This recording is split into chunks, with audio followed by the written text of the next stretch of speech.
Bonjour, je suis Juliette, animatrice du think tank NXU et aujourd'hui j'ai une question à poser à Thomas Gestin de Parlons Futur. Donc Thomas, dans ta newsletter, tu parles de social IA. Si je comprends bien, c'est un réseau social mais avec absolument aucune interaction humaine. Donc c'est un réseau social où il y a un seul utilisateur humain et après tout ce qui se passe au niveau des commentaires, des likes, des partages, c'est que des IA pur et dur. Comment peut-on appeler ce réseau social un réseau social, sachant qu'il n'y a absolument aucun échange social derrière? Ouais, merci Juliette pour la question. Ben non, mais je pense que tu as posé la bonne question. Je pense que ça n'est pas un réseau social.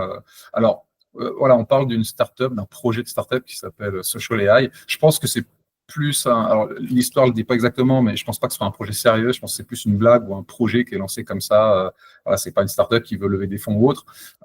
C'est plus histoire voilà, de montrer un peu à la face du monde une idée, de voir ce qui se passe, comment les gens réagissent. Et donc, qu'est-ce qu'ils font, eux? En fait, ils permettent à tout un chacun de jouer les stars.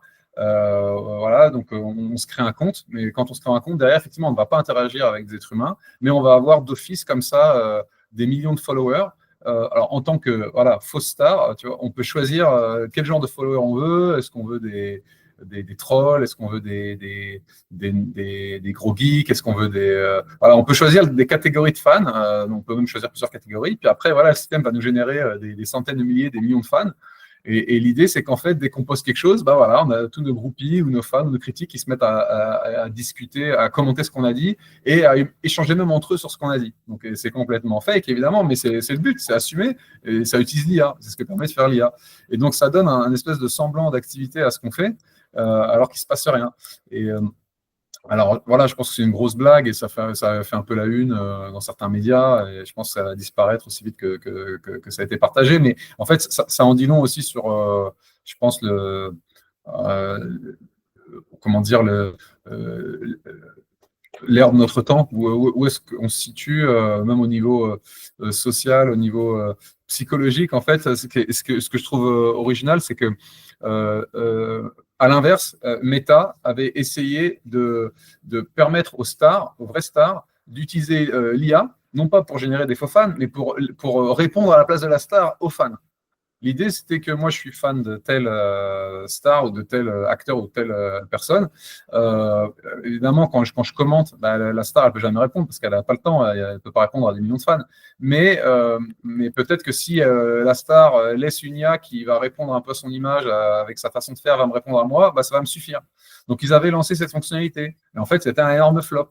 On s'est rendu compte que les êtres humains, à la limite, ouais, s'ils ont un retour de la vraie star, ils sont contents, mais parler qu'un espèce de chatbot qui se fait passer pour la star et qui pour répondre à sa place, bah, ça ne nous plaît pas du tout parce que Meta ne pousse pas le vice jusqu'à nous le cacher, ça. Donc Meta nous dit bien, ah voilà, là vous discutez avec un chatbot qui joue un peu le rôle de la star. Et en fait, ça a été un flop énorme. Ils ont complètement arrêté la fonctionnalité parce que ça n'intéresse personne.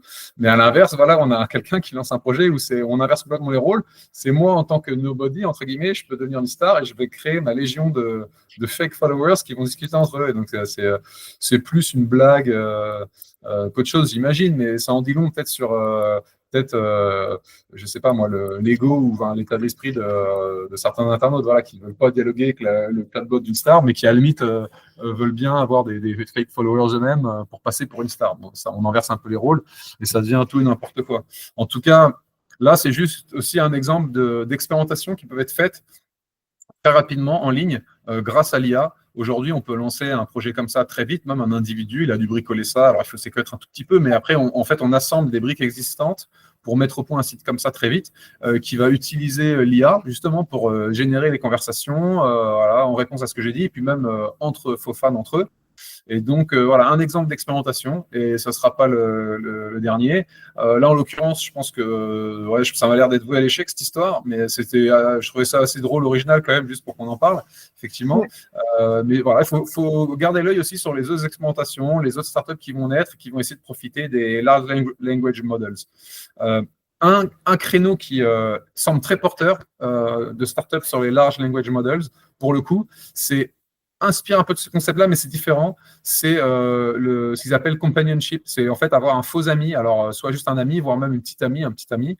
Là, c'est plus une relation juste avec une seule personne, ou plusieurs, à vrai dire, mais où on discute avec un espèce de lover virtuel qui va se souvenir de ce qu'on lui a dit, qui va retenir un peu ce qu'on a dit dans la durée, pour qu'en fait, la relation qu'on développe avec ce chatbot-là, elle soit unique à lui et moi. Parce que même si un autre utilisateur peut se connecter à l'application et discuter avec ce chatbot, en fait, ça ne sera pas exactement le même contenu parce que on n'aura pas nourri la conversation jusque-là des mêmes éléments. Donc voilà, il y a des relations uniques qui vont apparaître sur ce genre d'application entre l'usager humain et le chatbot qui va dire des choses différentes de ce qu'il peut dire à d'autres en fonction justement de la personnalité de l'être humain en face et de ce que l'être humain a pu dire jusque-là. Avec une dose de hasard après dans ce que l'IA peut dire par moment, mais qui fait que vraiment on développe un échange qui va être unique. Et en fait, il y a un risque vraiment d'ailleurs addictif. Et ça renvoie à une discussion qu'on avait eu aussi une autre fois sur le caractère addictif et la nécessité d'un moment donné de mettre des barrières, des interdictions ou des contraintes, parce que voilà, un des risques ici, c'est de devenir complètement accro à ce genre de personnage fictif et d'y passer tout son temps et de sombrer dans la déprime quand on s'aperçoit que tout ça finalement, c'est du vent, quoi. Et d'ailleurs, il y avait eu l'exemple l'année dernière, justement une startup qui permet de discuter avec des espèces de petits amis virtuels. Et il y avait beaucoup de personnes qui s'en servaient d'ailleurs même pour avoir des échanges très crus. Voilà. Et à un moment donné, ils ont changé la règle et ils ont interdit les échanges très crus, les échanges vraiment en dessous de la ceinture, etc. Et en fait, il y a beaucoup d'utilisateurs qui sont tombés dans la déprime parce que du jour au lendemain, on leur enlevait leur petite copine, leur petit copain, et ils s'en servaient un peu comme d'une espèce de béquille psychologique. Alors, ils parlaient aussi parfois de leurs fantasmes, ça allait assez loin, hein. Mais en fait, les gens, ils étaient devenus accros à leur petit ami virtuel et ne plus pouvoir échanger, ne plus pouvoir parler des mêmes choses. Ils avaient l'impression qu'en fait, leur petit ami, du jour au lendemain, il avait eu un accident et qu'il était brain dead et qu'il avait perdu toute sa personnalité. Et il y en a qui sont entrés vraiment en déprime. Ça, c'était en 2023. En 2023-2024, voilà où on en est. Imaginons, en fait, où est-ce qu'on pourra en être dans quelques années, quand ça sera d'ailleurs pas que par une fenêtre de chat, on pourra parler comme là on se parle, toi et moi, en face à face, alors par écran interposé, mais tu vois, j'ai en face de moi un être humain, même si c'est pas dans la même pièce, voilà, et que tu es là, en chair et en os, on discute. Si demain, on peut discuter avec un avatar qui est photoréaliste, donc en 3D, donc j'ai quelqu'un par écran interposé ou par lunettes de réalité virtuelle, j'ai vraiment l'impression d'avoir un être humain en face de moi, avec les mimiques faciales, le visage, et qui parle avec les différentes intonations dans la voix, les émotions, et qui échange avec moi, et qui en plus développe une relation avec moi, parce qu'il me parle de ce que je lui ai parlé avant-hier, et donc notre relation, elle est unique, en fait, cet échange, il est unique, et il repose sur l'histoire déjà commune, bâtie avec ce... Il faut imaginer le niveau d'addiction que ça va être. Et il y a une crainte, c'est que chacun se retrouve avec ses amis virtuels qui, dans son monde, dans sa bulle, coupé du monde, sans même plus sortir, sans même parler à d'autres êtres humains. Tout ce qu'on a vécu et les exemples qu'on peut voir aujourd'hui, on a longtemps parlé, ces exemples au Japon, de ceux qui restent chez eux toute leur vie à jouer aux jeux vidéo, à jamais sortir, etc. Peut-être que ça va être multiplié par 10 partout dans le monde, si on a des espèces d'amis ou petits amis virtuels ultra addictifs, en 3D, photoréalistes, qui nous parlent du tac au tac comme ça, instantanément. Donc il y a un vrai risque d'addiction. Et là, ces expérimentations qu'on voit, c'est que le début. En tout cas, là, je pense que, en l'occurrence, cette appli-là, c'était une blague. Mais il y a des fonds d'investissement aujourd'hui qui investissent dans l'IA qui disent que c'est vraiment, en fait, pour tout ce qui est consumer, alors au-delà des outils pour le business, pour tout ce qui est consumer apps, tout ce qui est les applications, les sites internet qu'on peut utiliser nous en tant que consommateurs au sens large, c'est un des champs numéro un, les petites amies virtuelles. Voilà, avec le côté addictif, la conversation comme ça, complètement fake avec une IA.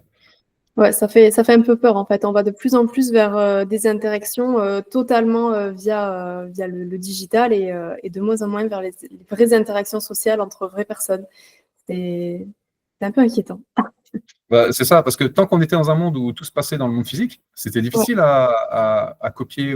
Mais en fait, comme c'est vrai que d'ores et déjà, même si on continue à interagir avec des êtres humains, on le fait par écran interposé ou par chat interposé, bah, ça, c'est complètement quelque chose que l'IA va savoir faire. L'IA va pouvoir se faire passer pour un être humain par écran interposé sans problème dans quelques années. Et là, encore une fois, là, on voit des scénarios addictifs incroyables juste sur du texte. Imaginez si demain, il y a la vidéo, il y a un visage vraiment, mais réaliste qui me parle comme ça, juste derrière l'écran ou dans des lunettes de réalité virtuelle. Ça va être, je pense, pour le meilleur comme pour le pire. Il y en a peut-être que ça va sortir de la solitude, que ça va épanouir, et il y en a d'autres que ça va enfermer comme ça dans une bulle. Le monde de demain, je ne dis pas que je le souhaite, hein. Je dis juste que c'est inévitable qu'on arrive à des situations comme ça, pour le pire comme pour le meilleur, et c'est l'avenir qui nous dira, on ne peut pas prévoir exactement comment ça va se passer.